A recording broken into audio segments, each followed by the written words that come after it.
ડભોઈ તાલુકાના ચાંદોદ સેવા પૂજા અર્ચના થકી ભગવાનને પ્રસન્ન કરવાના વિશેષ ધનુર્માસનો આજથી પ્રારંભ। ધનુર્માસને આખાય વર્ષનું આભૂષણ માનવામાં આવે છે। ધર્મશાસ્ત્ર મુજબ સૂર્ય વૃશ્ચિક રાશિમાંથી ધનુ રાશિમાં પ્રવેશ કરે છે ત્યારથી ધનુર્માસનો પ્રારંભ થાય છે। તા દશાંશ 6 ડિસેમ્બર 2024 પ્રારંભ થયેલો આ વિશેષ માસની તા દશાંશ 3 જાન્યુઆરી 2025ના રોજ પૂર્ણાહુતિ થશે।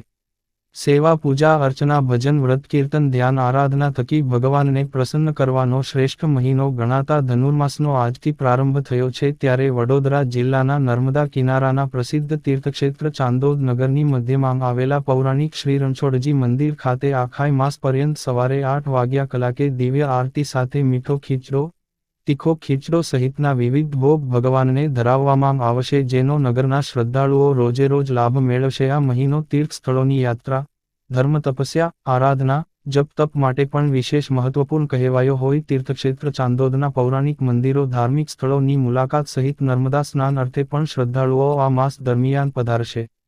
હર્ષ પંડ્યા મંદિર પૂજારી રિપોર્ટર ફઝલ રજાક ખત્રીજી પીકે ન્યૂઝ।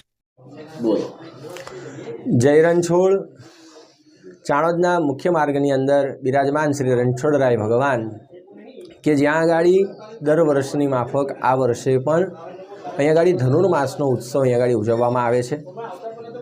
શાસ્ત્રકાર કહે છે કે ધનુ રાશિનો સૂર્ય થાય ત્યારથી ધનુર્માસનો આરંભ થાય છે એટલે 1 મહિના સુધી સૂર્ય ધનુ રાશિની અંદર રહે છે અને જેમાં ભગવાન રાજા રણછોડને વિવિધ પ્રકારની ખીચડી એટલે મીઠો ખીચડો છે તીખો ખીચડો છે ગળ્યો ખીચડો છે દૂધ છે વગેરે પ્રકારના ભગવાનને અહીંયા આગળ ભોગ સવારે પ્રાતઃની અંદર અહીંયા આગળ ધરાવવામાં આવે છે।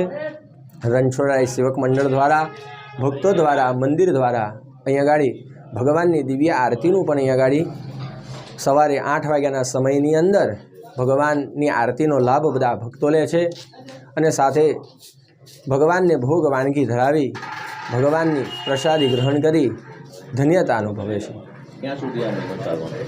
આ 1 માસ સુધીને ચાલશે એટલે 16/12/2024થી આ ચાલુ થાય છે અને 13 જાન્યુઆરી 2025 સુધી એટલે 1 માસ પર્યંત સુધી આ ઉત્સવ અહીંયા આગળ ભવ્ય રીતે ઉજવવામાં આવશે અને સવારે 8 વાગ્યાના સમયની અંદર દિવ્ય આરતી અહીંયા આગળ ભગવાનની કરવામાં આવશે જેમાં નગરજનોએ ભક્તજનોએ અહીંયા આગળ એનો લાભ લેવો પ્રસાદ આરોગ્ય ધન્યતા અનુભવે।